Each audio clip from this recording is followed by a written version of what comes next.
کبیر دادا کی لاش انہیں نہیں ملی تھی، بس گوشت کے چند لوتڑوں اور کپڑے کے کچھ دجیوں کو لکڑی کے تابوت میں بند کر کے دفنا دیا گیا تھا۔ تناوش کمرے میں بند ہو کر رہ گئی تھی۔ اس کی حالت کے پیش نظر پاشا کو اسے ماں کے پاس بھیجنا پڑا، البتہ اس کی حفاظت کے لیے باقر اور رخسار کو بھی ساتھ بھیجا تھا۔ کبیر دادا کی موت کے تیسرے دن تمام گینگسٹرز کبیر دادا کی خفیہ ٹھکانے پر موجود تھے۔ سربراہی کی کرسی خالی پڑی تھی اور اس کرسی کی پشت کو پکڑ کر پاشا تمام کی طرف متوجہ تھا۔ بیٹھک کا باقاعدہ آغاز کرنے سے پہلے میں ضروری سمجھتا ہوں کہ اس کرسی پر بیٹھنے کے لیے کسی ایک کا چناؤ کیا جائے۔ اس ضمن میں کاشف دادا کے علاوہ اگر کوئی بھی مجھ سے مقابلہ کرنا چاہتا ہے تو سامنے آ سکتا ہے، تاکہ بیٹھک کا آغاز سے پہلے مقابلہ کر لیا جائے۔ پاشا نے سوالیہ نظروں سے سب کی طرف دیکھا، مگر کوئی اپنی جگہ سے نہیں اٹھا تھا۔ کاشف دادا، اگر آپ جہاں آنا چاہیں تو مجھے خوشی ہوگی۔ اس مرتبہ پاشا نے کاشف راجپوت کو دعوت دی۔ کاشف راجپوت کے ہونٹوں پر پھیکی مسکراہٹ نمودار ہوئی۔ شکریہ پاشا، مگر میں اپنی جگہ پر ٹھیک ہوں۔ آپ سے پہلے کبیر دادا نے بھی مجھے یہی دعوت دی تھی اور میں نے اسے بھی انکار کر دیا تھا۔ کیا آپ مجھے بیٹھنے کی اجازت دیں گے؟ بیٹھنے سے پہلے پاشا نے ایک مرتبہ پھر کاشف دادا سے اجازت طلب کی۔ کاشف نے کہا، تم میری اجازت کے بغیر بھی بیٹھ سکتے تھے۔ بہرحال عزت افزائی کا شکریہ، پلیز تشریف رکھیں۔ پاشا سربراہی کی کرسی پر نشست سنبھالتا ہوا بولا، ایک چھوٹا سا واقعہ یاد آ گیا۔ شاید آپ لوگوں نے پہلے بھی سنا ہو کہ ایک شخص اپنے بوڑھے باپ سے جان چھڑانے کے لیے اس کے گلے میں رسی کا بندہ ڈال کر پہاڑ پر لے گیا، اور جب وہ باپ کو نیچے پھینکنے لگا تو اس کے ساتھ موجود بیٹے نے کہا، ابو جان، رسی دادا کے ساتھ نیچے نہ پھینک دینا۔ باپ نے پوچھا، کیوں بیٹا؟ تو کہا، جب آپ بوڑھے ہو جائیں گے تو میں بغیر رسی کے آپ کو جہاں تک کیسے گھسیٹ کر لاؤں گا؟ پتہ نہیں اس وقت یہ واقعہ میرے دماغ میں کیوں در آیا تھا۔ خیر، میں کہنے لگا تھا کہ کبیر دادا کا قاتل یا وہ لوگ جو اس کے قتل کی سازش میں شریک تھے، میں انہیں کبھی معاف نہیں کروں گا۔ باقی چند دن پہلے کبیر دادا نے اس کرسی پر بیٹھ کر کچھ باتیں کی تھی، وہ سب کو یاد ہوں گی، اس لیے میں دہرانے کی ضرورت محسوس نہیں کرتا۔ بس وہ احکامات اسی طرح جاری رہیں گے۔ اور سب سے آخر میں یہ کہنا چاہوں گا کہ کبیر دادا کی بیوی کو میں چھوٹی بہن نہیں سمجھتا، بلکہ وہ حقیقت میں ہی میری چھوٹی بہن ہے۔ اگر اس کے خلاف کسی کے گندے دماغ میں کوئی غلیظ خیال رہے گا، یقین مانو اس کا انجام بہت بھیانک ہوگا۔ میں صرف متعلقہ شخص کو نہیں، اس کے پورے خاندان کو صفاستی سے مٹا دوں گا۔ ماں دودھ پیتے بچوں کے، یہ میرا آخری اور واضح پیغام ہے، اور یقیناً عقل مند کے لیے اشارہ کافی ہوتا ہے۔ میری باتوں سے اختلاف رکھنے والا اپنی رائے پیش کر سکتا ہے۔ کسی نے بھی زبان کھولنے کی کوشش نہیں کی تھی۔ 2-3 لمحے انتظار کے بعد پاشا نے کہا تو بیٹھک ختم ہوئی۔ سارے ایک ایک کر کے وہاں سے رخصت ہونے لگے، صرف کاشف راجپوت وہیں بیٹھا رہا۔ تمام کے بیر جاتے ہی وہ پاشا کو مخاطب ہوا، پاشا، تم نے اچھا نہیں کیا۔ صحیح کہہ رہے ہو دادا، کبیر دادا کو وداع کرنا اتنا بھی آسان نہیں تھا، لیکن کیا کرتا، میں مجبور ہو گیا تھا، میرے پاس چناؤ کا اختیار ہی نہیں رہا تھا۔ کاشف نے تشویش بھرے لہجے میں کہا، جانتے ہو اب تم کتنے کمزور ہو گئے ہو۔ آپ کی موجودگی کے سہارے نے مجھے حوصلہ دیا، اور نہ میں اتنی ہمت نہ کر پاتا۔ کاشف راجپوت چند لمحے اسے گورتا رہا اور پھر اپنی جگہ سے اٹھتے ہوئے بولا، ہوشیار رہنا، کچھ لوگوں کو تم بہت زیادہ کٹک رہے ہو۔ یہ کہتے ہی وہ چل پڑا۔ اس نے پاشا کا جواب سننے کی ضرورت محسوس نہیں کی تھی۔ وہ دونوں بیٹھک کے اختتام پر اخلاق حسین کے ٹھکانے پر پہنچے تھے۔ یار مجھے تو پاشا کے تیور ٹھیک نہیں لگ رہے تھے۔ بیٹھتے ساتھ اخلاق حسین نے تشویش بھرے لہجے میں کہا۔ نوشاد افریدی تپا ہوا بولا، باڑ میں گئے تیور، مجھے تو اس بھل چڑی کا دکھ کھائے جا رہا ہے۔ کبیر دادا جیسے سام کو مار کر بھی وہ خزانہ مجھے پہلے جتنا ہی دور دکھائی دے رہا ہے۔ اخلاق حسین اسے تسلی دیتا ہوا بولا، ہمیں انتظار کرنا پڑے گا، فی الحال وہ جذباتی ہو رہا ہے، تازہ تازہ اپنے استاد کو موت کے گھاٹ اتارا ہے، حرامی نے، اسے سنبھلنے میں تھوڑا وقت تو لگے گا، آہستہ آہستہ بھول جائے گا اس حادثے کو بھی اور اپنی منہ بولی بہن کو بھی، تب کچھ کریں گے۔ نوشاد نے حسرت بھرے لہجے میں کہا، قسم سے میرا تو دل کر رہا ہے اس سے شادی کر لوں۔ بکواس نہ کرو، میں بھی اس حسینہ کا امیدوار ہوں۔ اخلاق حسین اسے ڈانٹے بنا نہیں رہ پایا تھا۔ نوشاد نے منہ بناتے ہوئے کہا، اچھا چھوڑو یار، یوں ہی دماغ خراب کر دیا ہے فاشا نے، جتنی بھی کوششیں کی ہیں اتنا ہی قابو سے بہر ہوتی گئی ہے، پتہ نہیں اس خبیث کبیر دادا سے پہلے اس پر میری نظر کیوں نہیں پڑی تھی۔ ٹھیک کہا خان صاحب، فی الحال اس کے خیال کو چھوڑنا ہی پڑے گا، پاشا کی دھمکی نظر انداز کر دینے کے قابل نہیں ہے۔ اخلاق حسین نے اس کی تائید میں سر ہلا دیا۔ تو اب تمہارا کیا ارادہ ہے؟ پاشا اس وقت تناوش کے گھر میں ماں بیٹی کے ساتھ ہی بیٹھا تھا۔ رخسار اور کبیر بھی وہاں قریب ہی موجود تھے۔ تناوش نے کہا، ہم کراچی سے کہیں اور منتقل ہونا چاہتے ہیں بھیا، آپ بس ہمارے گھر کا سودا کروا دیں اور کسی دوسرے شہر میں سر چھپانے کا کوئی ٹھکانہ ڈھونڈ دیں۔ حیرت انگیز طور پر اس نے خود کو سنبھال لیا تھا۔ وہ اسے تسلی دیتا ہوا بولا، چند لاکھ کے گھر کی فکر کیوں کرتی ہو؟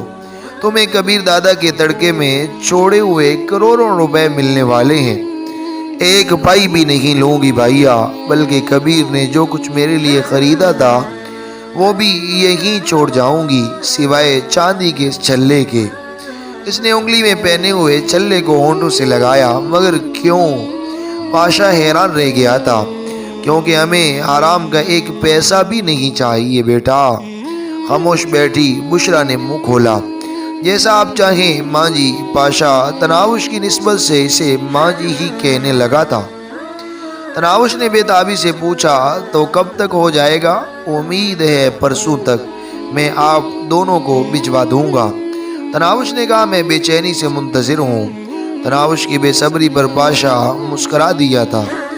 گڑیا، صبر کا پھل میٹھا ہوتا ہے، جہاں اتنا برداشت کر لیا وہاں 2 دن اور سہی۔ تناوش نے دکھی لہجے میں امید ظاہر کی، بھیا شاید کبھی ایسا وقت آئے کہ آپ کو میری بے صبری کا ادراک ہو جائے۔ مجھ پر جو بیت رہی ہے اس سے میں یا میرا رب ہی واقف ہے۔ جانتا ہوں۔ پاشا نے اٹھ کر اس کے سر پر ہاتھ رکھا، مگر تم یہ نہیں جانتی کہ آپ لوگوں کے جانے کے بعد میں کتنا اکیلا اور تنہا رہ جاؤں گا۔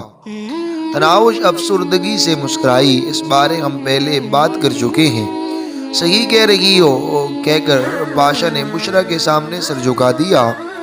بشرا نے اس کے سر پر شفقت بھرا ہاتھ پھیرتے ہوئے کہا، جیتے رہو بیٹا، اور پاشا وہاں سے باہر نکل گیا۔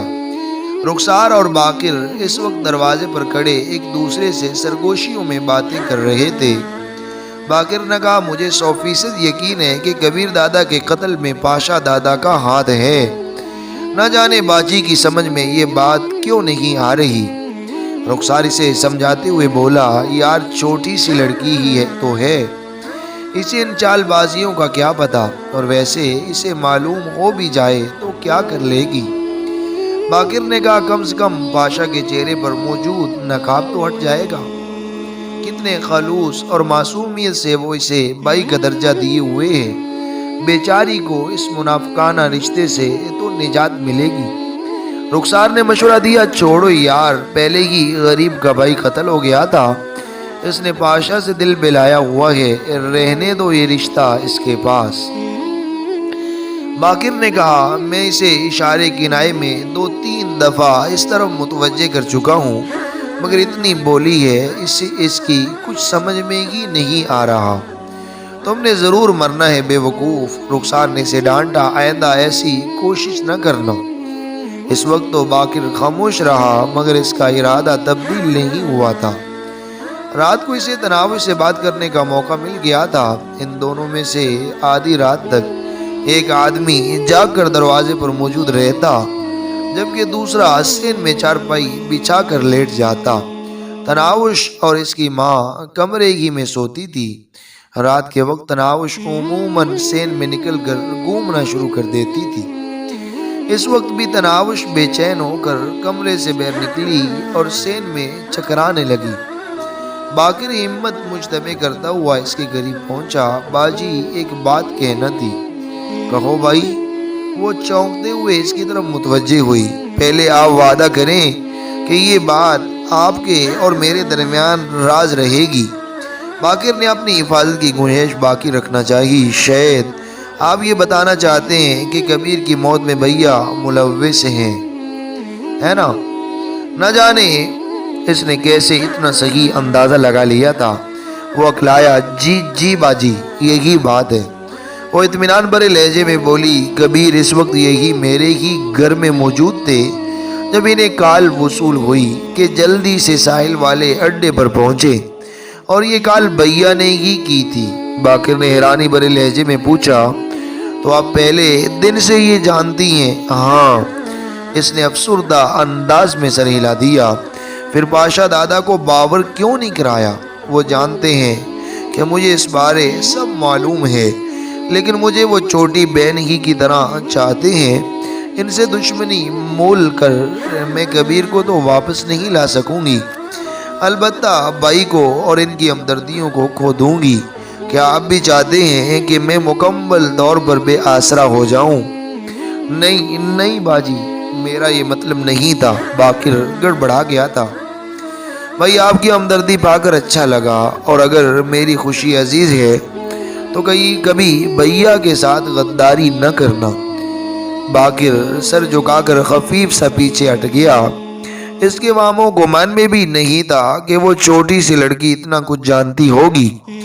اس کے حوصلے اور ہمت سے بھی وہ خاصا متاثر ہوا تھا۔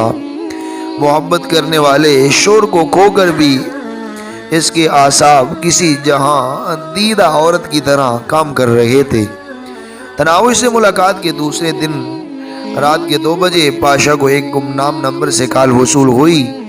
اس کے ہیلو کہتے ہی دوسری جانب سے ایک شناسا آواز ابھری، میں 3 بجے تک پہنچ جاؤں گا، میں منتظر ہوں۔ رابطہ منقطع کر کے وہ صورت کے ساتھ کمرے سے باہر نکلا۔ تھوڑی دیر بعد وہ اپنی کار میں تناوش کے گھر کی طرف روانہ تھا۔ تناوش کے گھر کے سامنے کار رکتے ہی باقر نے دروازہ کھول کر باہر جھانکا۔ آٹومیٹک رائفل اس نے تیاری حالت میں پکڑی ہوئی تھی، مگر کار سے پاشا کو اترتا دیکھ کر اس کے تنے ہوئے اعصاب ڈھیلے پڑ گئے تھے۔ رخسار کو اٹھاؤ اور دونوں واپس کوٹھی پر پہنچو، پاشا نے اندر گھستے ہی اسے حکم دیا۔ جی دادا کہہ کر وہ سوئے ہوئے رخسار کی طرف بڑھ گیا۔ تناوش بھی ان کی آواز سن کر کمرے سے نکل آئی تھی۔ بھیا، اس نے سوالیہ انداز میں پکارا۔ ہاں گڑیا، میں ہوں۔ امی جی کو بھی جگا دو، آپ لوگ ابھی جہاں سے روانہ ہوں گے۔ جی بھیا، تناوش کے لہجے میں شامل خوشی باقر اور رخسار کو حیران کر گئی تھی، مگر وہ زیادہ سوچنے کی زحمت کیے بغیر گھر سے باہر نکل گئے۔ گلی سے نکلتے ہی انہیں خالی رکشہ مل گیا تھا۔ ان دونوں کے غائب ہوتے ہی پاشا ماں بیٹی کا ہاتھ بٹانے کے لیے کمرے میں داخل ہوا، مگر وہ پہلے سے سارا سامان سمیٹ چکی تھی۔ یقیناً یہ کام وہ سرے شام ہی سر انجام دے چکی تھی۔ کتنی دیر ہے بھیا؟ تناوش نے بے صبری سے پوچھا۔ 3 بجے تک تمہیں لینے گاڑی پہنچ جائے گی۔ تناوش نے ہاتھ میں پکڑے موبائل کی سکرین روشن کرتے ہوئے وقت دیکھا۔ 3 بجنے میں چند منٹ ہی رہتے تھے، اور پھر اس کی سماعتوں نے گلی میں گاڑی کے رکنے کی آواز سنی۔